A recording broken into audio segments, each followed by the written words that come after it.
그 풍부한 라이브러리에서 그쵸. 만들어지는 거네요. 네, 네. 이런 부분에서 저는 넷플릭스가 좀 더 경쟁 구에 있다고 저는 보고요. 아까 네. 잠깐 얘기 나누긴 했었는데 이제 컨텐츠 네. 이제 공급 네. 수가 중요할 거다. 근데 네. 이런 측면에서 사실 한국에 있는 투자자들은 국내에 있는 뭐 지우학을 만들어냈거나 뭐 오징어 게임을 만들어냈거나 이런 K 컨텐츠 엔터테인먼트 사들의 기대치가 되게 높거든요. 네. 이 부분에 대해서는 어떻게 전망하시나요? 그러니까 저는 그러니까 또 하나 우리가 봐야 될 것은 모든 지금 웬만한 플레이어들은 다 들어왔거든요. OTT 플레이어에. 네. 그러니까 예를 들자면 뭐 아마존 프라임도 아마존도 중요한 플레이어죠. 네. 아마존이라든지 물론 아마존 프라임 같은 경우는 정말 아마존 프라임 비디오 때문에 아마존 프라임을 가입했느냐 아니냐 이건 구별하는 것 자체가 거의 불가능하기 때문에 진성 아마존 프라임 비디오 고객을 OTT 서비스 고객을 숫자를 좀 만들기는 어렵습니다만 되게 중요한 플레이어고 특히 북미나 유럽에서 그다음에 넷플릭스 당연히 있고 디즈니 있고 HBO 맥스 정도 있고 저는 조금 정도 이제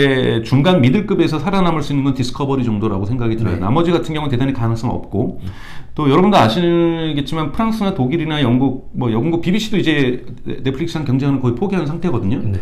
뭐 이런 부분에서 이 한국 OTT 기업들도 저는 미래 가능성 전혀 없다고 보고요 개인적으로. 이 가격을 맞춰낼 수가 없어요. 즉 뭐냐면 한번 히트작을 갖다가 티빙이라든지 웨이브가 만들어내서 가입자를 뽑아요. 네. 글로벌로. 네.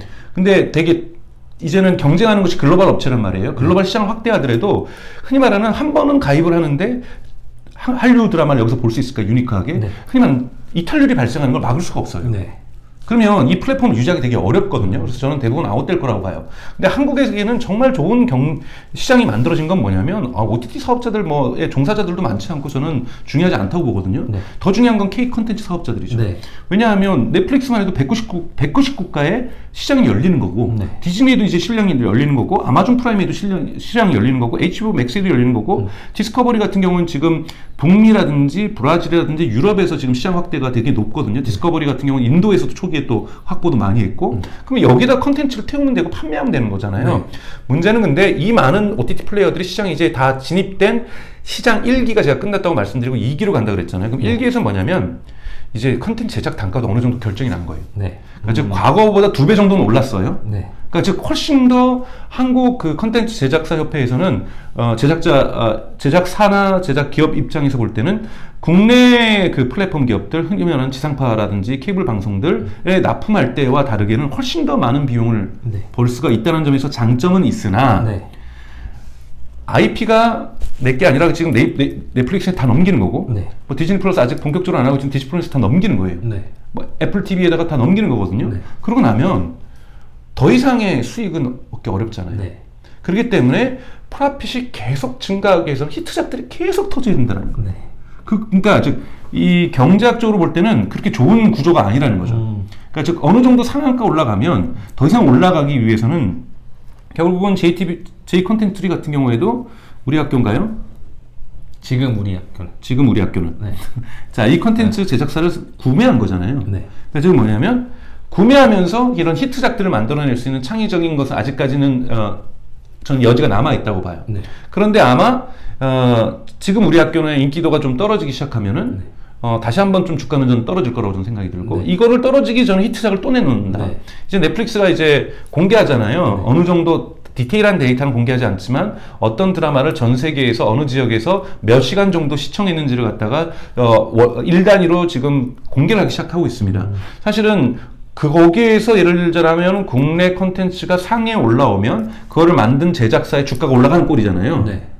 그러니까 요 정도의 진폭은 저는 앞으로도 계속 있을 거라고 봐요. 그러면 어떤 IP를 통해서 컨텐츠를 제작한 후 IP를 통해서 매출이 지속적으로 발생하는 게 아니라 굉장히 작품 하나하나마다 단발성이 있을 거다. 네, 그렇죠. 그러니까 지금 SB 드라마라든지 뭐 스튜디오 드래곤 같은 경우는 최근 넷플릭스 순위에 오르는 것들이 좀 뜸하잖아요. 네. 그럼 이러면 주가가 내려갈 수밖에 없다라고 저는 생각이 들어요. 이 구조에서는. 네. 이 구조가 깨지기 위해서는 시장의 논리가 아니라 법과 제도의 논리가 또 가능하긴 합니다. 네. 이것을 보여주고 있는 게 이제 프랑스거든요. 프랑스가 이번에 최근에 입법한 법에 따르면 넷플릭스에게 뿐만이 아니라 디즈니 플러스라든지 아마존 비디오에게 강제하는 거예요. 네. 뭐냐면 그러니까 프랑스에서 발생한 매출의 20%는 프랑스에서 오리지널 컨텐츠를 만들기 위해서 써야 된다. 네. 뭐 이거는 한국 같은 경우 이거 규정 없어도 알아서 쓰고 있거든요. 네. 워낙 그 K 드라마나 K 컨텐츠의 매력이 있으니까요. 네. 근데 프랑스에 이번에 추가적으로 한 건 뭐냐면 이 20%로 쓰는 돈 중에 85%는 IP를 제작사에게 그대로 남겨줘라. 그러니까 너네는 방영권을 가져가고, 예를 들면 넷플릭스에다가 판매를 하면 뭐 넷플릭스에게 2년간 독점적으로 이 컨텐츠를 공급하고 디즈니 플러스에다 또 주면 안 되니까 네. 뭐 이럴 거는 협상을 해줘 가지되, 이 사람들이 머천다이징을 한다든지 이걸 가지고 뭐 웹툰을 만든다든지 이걸 가지고 뭐 또 소설을 만든다든지 뭐 예를 들면 추가적인 IP 사업을 하는 거는 제작사에게 줘라라고 아예 법으로 강제를 했어요. 대충 계산해 보니까 20%에 85%니까 17%네요. 네. 네가 프랑스에서 벌어들이는 컨텐츠로 벌어들이는 금액의 17%는 우리 제작사한테 줘라. 그렇죠. 근데 그 제작사한테 IP를 줘라는 거예요. 지금은 사실은 구매하는 형식이거든요. 네. 큰 돈을 주고 넷플릭스가 한국의 컨텐츠 제작사에게서 컨텐츠를 구매를 해가고, 그때 구매한 돈 주면 끝나는 거예요. 예를 들면 오징어 게임 논쟁이 됐던 게 그거잖아요. 네. 그렇게 히트작을 쳤는데 제작사는 별로 번 게 없거든요. 돈은 넷플릭스가 다 번다. 돈은 넷플릭스가 다 버는 거죠. 네. 다만 그게 워낙 인기가 있으니까 시즌2를 만들 때는 가격이 올라가겠죠. 네. 시즌2를, 그러니까 오징어 게임 같은 게 시즌2 가격은 훨씬 더 올라갈 거예요. 근데 여전히 IP는 만들어서 납품하는 순간 넷플릭스가 갖게 된다는 거예요. 요 구조를 근데 제가 헷갈리는 게 네. 그럼 프랑스 법에 따르면 그 IP를 통해서 얻는 수익의 17%를 돌려줘라가 아니라 아니, 그러니까 예를 들면 프랑스가 한 거는 처음에 예를 들면 제가 A라는 제작사가, 프랑스 제작사가 넷플릭스에게 납품을 해요. 네. 예를 들면 이걸 갖다가 100억을 받았어요. 네. 100억을 받고 납품하는데 그럼 여기에다가 독점적으로 상영을 하겠죠. 1년이나 2년은. 네. 왜냐면 경쟁사에게 또 주면 안 되니까. 네. 하지만 가더라도 영상에 대해서 너네가 같지만 네. 2년 후에는 이 IP는 다시 A에게 기속된다는 거예요. 아 2년 후에는 이것이 기속되니까 이걸 갖다가 디즈니에 팔던 또는 HBO 맥스에 팔던 그거는 제작사의 마음이잖아요. 네. 그러니까 즉 이 제작물에 대한 원천적인 영원한 저작권은 A사 제작사가 갖는다라는 거예요. 그리고 중간에 예를 들면 머천다이징을 한다든지 다른 어떤 IP를 갖다가 부가 사업을 하는 것도 A에게 권한이 있다라는 거죠. 네. 그러니까 즉 넷플릭스에게 퍼블리싱할 수 있는 권한을 2년간 독점적으로 주는 것이지 네. 이것의 IP 소유권을 넷플릭스에게 넘겨서는 안 된다는 게 이번 프랑스 법인 거죠. 그러면 대단히 제작사 입장에서는 네. 히트작을 치면 부가 프라핏을 낼 수 있으니 네. 이 제작사의 주가는 올라갈 수가 있는 거겠죠. 네. 그러니까 한국 같은 경우는 현재 제작사의 주가는 넷플릭스에서 히트를 치면은 일시적으로는 올라가지만 이걸 가지고 지속적으로 수익을 낸다는 보장이 없으니 이렇게 이 변동폭이 크겠죠. 네. 변동폭이 크고 이것이 계속 상승하는 것이 아니라 한 번 고점 쪘다가 다시 내려갔다가 또 고점 쪘다가 내려갔다가 네. 뭐 이런 식의 반복을 하게 되면 투자자 입장에서 흔히 말해서 장투는 거의 불가능에 가깝죠. 네. 뭐 할 수는 있겠지만 네. 그리고 운이 되게 중요하겠네요. 뭐 어떤 네. 콘텐츠가 좋을지 내가 알기. 네, 그래서 한국 콘텐츠 시장에서의 이것들의 어떤 주식 투자의 어떤 가치라든지 그 회사의 기본적인 내재적 밸류가 커지게 하기 위해서는 법과 제도적인 어떠한 수정 또한 필요하다. 그래서 결국은 제작사가 IP의 소유자가 될 수 있도록 만들어주는 틀이 저는 필요하다고 저는 생각이 듭니다. 네. 그때 한국 기업들이 콘텐츠 산업이 지금보다 더욱더 커지게 프라핏이 많아지는 거니까요. 매출이 많아지고 그럼 고용도 많아지는 거고 또한 제작의 기회도 더 많아지는 거고 이런 선순환이 만들어질 수 있기 때문에 저는 이런 법과 제도적인 어떤 정비는 꼭 필요하다고 보고 만약 이것이 된다라고 하면 그때 제작사들의 주가는 또 오르겠죠. 그때의 포인트가 또 있겠죠. 네. 네. 제가 헷갈려서 제가 17% 계산한 게 어떻게 나오는지 헷갈려요. 20%랑 85%. 그러니까 그러니까 넷플릭스가 프랑스에서 만들어내는 연간 매출의 20%는 네. 프랑스의 제작사들이 오리지널 컨텐츠를 하도록 써라.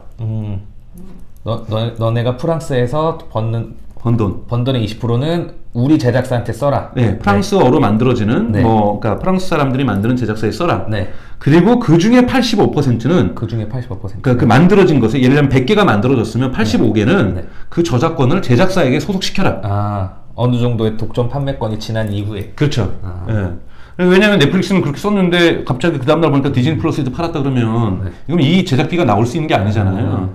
그래서 IP까지 사는 돈이 아니라 근데 가격이 좀 내려갈 수는 있겠죠. 네. 그냥 IP를 사는 게 아니라 독점적인 발행 권한을 가졌을 뿐인 거니까요. 네. 그래서 뭐 이런 부분에 근데 사실은 넷플릭스 입장에서도 보면 2년 정도 하면 흔히 말해서 이걸로 받을 수 있는 프로핏은 대부분 뽑아내거든요. 그러니까 이 OTT 사업자의 이제는 비용 구조도 거의 다 드러난 거예요. 비용 구조는 이제 보통 다 웹 클라우드 서비스를 쓰니까 또는 뭐 가변 비용이라고 볼 수가 있는 거고요. 그리고 이제 마케팅 비용도 보면은 일정하거든요. 히트작이 나왔을 때 사실 그렇게 많이 안 써요. 그러니까 이 OTT 사업자의 가장 큰 마케팅 비용은 그거 자체가 컨텐츠 비용입니다. 네. 그거 자체가 컨텐츠 비용이고 OTT 사업자의 신규 고객 확보에서 가장 많이 들어가는 비용은 컨텐츠고요. 결국 컨텐츠로 승부해야 그렇죠. 돼. 그 다음에 이탈률을 낮추는 거, 재방문율을 높이는 것도 컨텐츠예요. 네. 그러니까 즉 컨텐츠에 매개되는 사업이라는 부분에서의 사업적 특징은 완전히 정해져 있다라는 거예요. 그런데 넷플릭스가 좋은 점을 좀 요약해서 말씀드리자면 이미 고객권을 많이 확보를 하는 것도 1차적으로 중요하고요. 두 번째는 라이브러리가 풍부한 게 되게 중요하다는 거예요. 라이브러리가 풍부하다는 것은 다양한 고객들의 취향에 맞출 수 있다는 거고, 이 라이브러리가 풍부하면 시리즈 2, 시리즈 3가 갈 수 있다는 거죠. 시리즈 2, 3가 갈 때 재방문율이라든지 이탈률을 줄일 수가 있거든요. 재방문율을 높이고 이탈률을 줄인다는 거죠. 그게 뭐냐면 끊임없이 흔히 말하는 이 고객들의 흔히 말하는 생애주기 가격, 이 가치, 이 부분을 꾸준히 유지해 줄 수 있다는 거죠. 그렇기 때문에 흔히 말하는 LTV를 갖다가 끊임없이 유지해 줄 수 있다는 부분에서 주가 부분에서는 되게 중요한 거고, 그래서 앞으로 1기 이 OTT 시장 핵심은 신규 가입자 확보 시장이었다면 이제 신규 가입자 확보는 그렇게 중요한 시장이 아니라 두 번째는 이 LTV를 높일 수 있는, 실제로는 이탈률을 낮출 수 있는 이 부분에서 분명히 지표들이 발표되기 시작하고 있고, 이 지표를 보면서 넷플릭스가 내실 있는 기업으로 계속 성장하고 있는가, 요거를 이제 측정하게 되면서 주가가 변동될 수 있는, 즉 지금에서의 1기가 끝나는 시점은 정확하게 코로나 팬데믹이 끝나는 시기고, 코로나 팬데믹이 이제 끝나고 정상적인 시장으로 돌아왔는데, 이 정상적인 시장은 완전히 또 하나는 OTT 시장에게는 새로운 국면을 맞이하고 있다. 그리고 이 새로운 국면에 끼지 못했던 한국 OTT 플레이어들은, 사업자는 사실은 시장에게는 저는 거의 제로에 가깝다고 보고 있어요. 수렴될 거라고. 유일하게 남는 거는 공영 OTT라고 얘기를 하죠. 즉 공영방송이 만드는 OTT. 이거는 프랑스라든지 독일이라든지 영국이라든지가 대표적으로 존재하고 있거든요. 그거는 이제 시청률을 내기 때문에 무료로 접근하죠. 그러니까 뭔가, 그리고 상업방송이 다루지 못했던 다양한 어떤 사회적인 다양성들을, 그 부분을 다루는 부분들, 이런 부분에서 저는 공영 OTT의 존재는 중요하다고 봐요. 예를 들어 한국 같은 경우는 KBS가 공영 OTT를 만들 수 있겠죠. 그런 부분에서 KBS의 롤도 바뀔 수 있는 거거든요. 지금 웨이브라는 상업 OTT에다가 물건을 갖다 되는 것, 이거는 시청률을 받는 기업, 물론 시청률가 우리나라 매우 작지만 이런 것도 좀 수정이 돼야 되지만, 그러니까 이 민간 OTT 시장과 공영 OTT 시장이 분할은 있어서 공영 OTT는 존재할 수 있으나 민간 OTT 시장은 유감스럽지만 미국의 빅 플레이어들에게 정리되는 시장으로 이미 판결이 났고, 이거는 어느 정도 나라의 어떤 이익을, 국민 경제 이익을 취하기 위해서는 법과 제도적인 규제를 통해서 OTT를 갖다가 외산, 흔히 말하는 요즘 논쟁 있잖아요. 뭐 토종 OTT 지원 왜 필요해요? 저는 필요 없다고 보고요. 이런 것이 아니라 토종 컨텐츠 사업자, 이 부분을 어떻게 키워낼 것인가, 여기에 그들의 어떠한 이윤 창출과 그다음에 또는 고용 창출을 어떻게 많이 만들어낼 것인가, 여기에서 주가들을 또한 투자자들에게 얼마나 매력적인 상품으로 계속 만들어내서 계속 성장하는 기업으로 세팅할 것인가는 제도의 문제지 시장 경쟁의 문제는 이제는 아니라고 보고 있습니다. 네. 그러면 정리를 해보자면 넷플릭스는 로얄티나 아니면 뭐 고객 획득 비용이나 여러 면에서 좀 장점이 있기 때문에 2기 국면에서는 좀 유리한 면이 있다. 그 디즈니 플러스는 유틸리티화가 되는지 지켜볼 필요가 있다. 네, 지켜볼 필요가 있다. 그리고 한국의 그 OTT 컨텐츠 공급자들은 법과 제도의 변화를 좀 지켜봐야 된다. 현재 구조에서는 작품 하나하나에 너무 영향이 클 것이다. 네, 근데 좀 추가적으로 이제 디즈니 플러스에 대해서 좀 말씀 더 붙이면, 디즈니라는 데는 원래 오프라인에서 돈을 많이 벌었잖아요. 디즈니랜드라는 것이 있죠. 그래서 이제 코로나가 끝나면 아마 초기에는 디즈니의 주가는 당연히 상승하겠죠. 그 기대감이 있으니까, 이제 드디어 사람들이 디즈니랜드에 갈 수 있다더라. 뭐 디즈니가 또 최근에 뭐 캘리포니아 사막에다가 실제로 디즈니 커뮤니티에 살 수 있는 그러니까 거주를 할 수 있는 레지던스 프로그램을 시작을 하겠다고 해서 이런 부분도 다 이제 주가를 부양하고 있거든요. 근데 이것이 얼마나, 저는 뭐 삼성전자가 하는 레지던스, 물론 아파트도 삼성전자, 뭐 냉장고도 삼성전자 그런 것도 있긴 하지만 뭐 이런 걸 얘기하는 건지 디즈니가 뭐 어떤 건지는 잘 모르겠어요. 그러니까 뭐 이런 식으로 하는 건 뭐냐면 이제 포스트 코비드를 준비하기 시작하고 있다는 거거든요. 그래서 초기에 디즈니는 좀 각광받을 거라고 봐요. 왜? 이 기대감이 있으니까요. 기대감, 리오프닝에 대한 기대감이 분명히 존재할 거죠. 근데 그 기대감이라는 건 일시적일 버릴 수밖에 없는 거죠. 그 이후에 만들어내야 될 것은 뭐냐면 저는 디즈니 플러스를 이 유틸리티화 시킬 수 있는 가장 유력한 상품은 번들링이라고 봐요. 예를 들면 디즈니 플러스 회원은 디즈니랜드를 1년에 2번 정도 1년간 구독할 경우에는 한 번 내지 2번의 티켓이 나온다든지 엮어서 프로그램을 만든다. 그렇죠. 번들링이죠. 그러니까 그러면 그것도 굉장히 로열티에 도움이 되겠네요. 그렇죠. 왜냐하면 지금 디즈니 플러스의 가장 큰 단점이 시즌별로 몰렸다 빠지는 거잖아요. 근데 1년간 계약을 하면 또는 2년간 계약을 하면 티켓 3장, 1년간 계약을 하면 티켓 1장 이런 식으로 하게 되면 우리 1년에 디즈니랜드는 과거로 보면은 코비드 전에는 한 번은 갔었지 우리 집이. 그럼 이거는 할만한데 이런 식으로 나올 수가 있는 거거든요. 그래서 뭐 꼭 무료 입장 티켓이시던 할인 티켓이던 무언가 디즈니가 가지고 있는 강력한 장점인 오프라인에 있는 이 상품군과 디즈니 플러스를 갖다가 번들링할 경우에는 디즈니의 플러스의 이탈률을 막을 수 있다는 부분에서 만약에 그 상품이 나오게 된다면 디즈니 플러스가 대단히 안정적인 그러니까 즉 가입자 수가 그러니까 신규 가입자가 있어서 많아져서 증가하는 것도 중요하지만 신규 가입자가 많아지는 비율만큼 이탈률이 줄어들면 더 수직 상승할 수 있는 거잖아요. 이거를 유지할 수 있는 것을 판가름할 수 있는 큰 척도는 번들링 상품이 나오냐. 만약에 전 번들링 상품이 나온다라면 디즈니 플러스는 대단히 크게 계속해서 발전할 수가 있기 때문에 주가에도 긍정적인 영향이 있을 거라고 봅니다. 네, 거의 OTT 사업자 중에서 디즈니만 쓸 수 있는 전략이네요. 그렇죠. 이것이 가장 차별화할 수 있는 전략이기 때문에 저는 이 디즈니 플러스 그러니까 아마 디즈니가 이 카드 쓸 거라고 저는 생각이 들고 있어요. 혹시 뭐 그런 흐름이나 뭐 이런 것들은 아직은 안 잡히죠. 왜냐면 아직 지금 디즈니랜드가 본격적으로 오픈하지는 않았기 때문에 디즈니랜드의 본격적인 오픈 시즌에 맞춰서 물론 그건 이제 단점이 이제 한국 고객들이죠.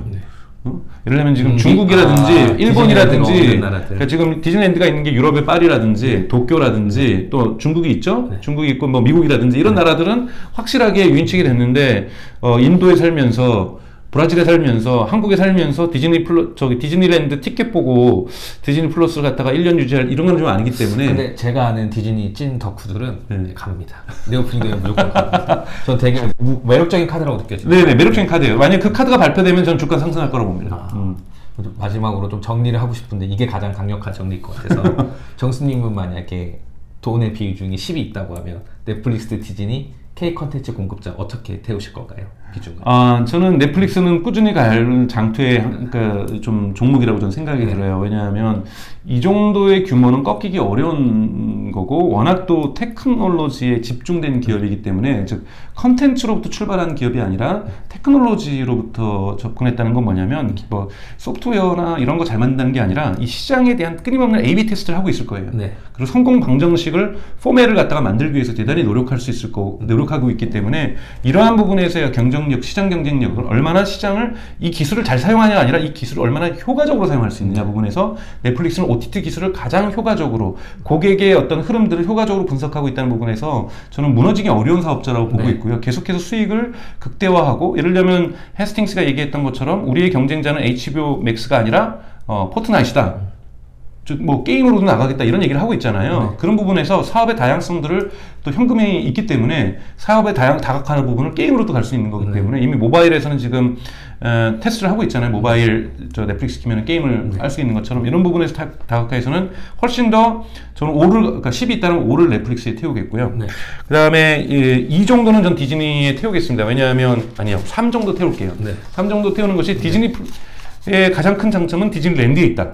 오히려 왜냐하면 지금 마블이라든지 특정 스타워즈라든지 이런 것은 꾸준하지가 않고 몰아보고 빈지해버리면 끝나버리는 거기 때문에 저 같은 경우에도 꾸준히 보진 않거든요. 그러니까 이런 부분의 단점들을 디즈니랜드만 해결해 줄 수 있기 때문에 아니면 중장기적으로 디즈니가 어마어마한 컨텐츠 투자를 해야 되는데 이거는 수익성을 크게 단기간에 악화시킬 겁니다. 그래서 갑자기 늘리지도 못해요. 그 오리지널 컨텐츠 생산에. 왜냐하면 수익성을 크게 악화시킬 거기 때문에 그래서 이런 부분들 보고 K 컨텐츠는 만약에 새로운 한국의 정부가 별로 그럴 가능성은 없지만 제도적인 어떠한 걱정을 매번 항상 한국은 플랫폼 사업자 중요하게 하거든요. 뭐 한국형 유튜브 만들겠다. 뭐 한국형 넷플릭스 만들겠다. 그냥 조만간 KOTT 뭐 이런 얘기 나옵니다. 그러니까 뭐 이런 말도 안 되는 소리가 아니라 컨텐츠 사업자가 중요합니다. 종사자가 중요합니다. 작가가 중요합니다. 거기에 조명하는 분들이 더 중요합니다. 여기에 부가가치가 넘치도록 해야 됩니다. 그래서 IP를 한국 콘텐츠 제작사에게 주겠습니다. 뭐 이런 거를 우리도 프랑스의 길을 따라가겠습니다. 뭐 이렇게 선언하는 순간 저는 K 컨텐츠 기업들도 K 드라마나 영화 제작하는 기업들도 매우 시장성이 높다. 하지만 지금은 되게 진폭이 있는 기업일 수밖에 없기 때문에 이거는 안 쓰고 아껴두겠습니다. 네, 알겠습니다. 그러니까 팔은 쓰고 이는 아껴두겠습니다. 네, OTT 시장 전반에 대해서 알아봤습니다. 네, 네. 서학개미 고조대. 그래요. 다음 시간에 뵙겠습니다. 네.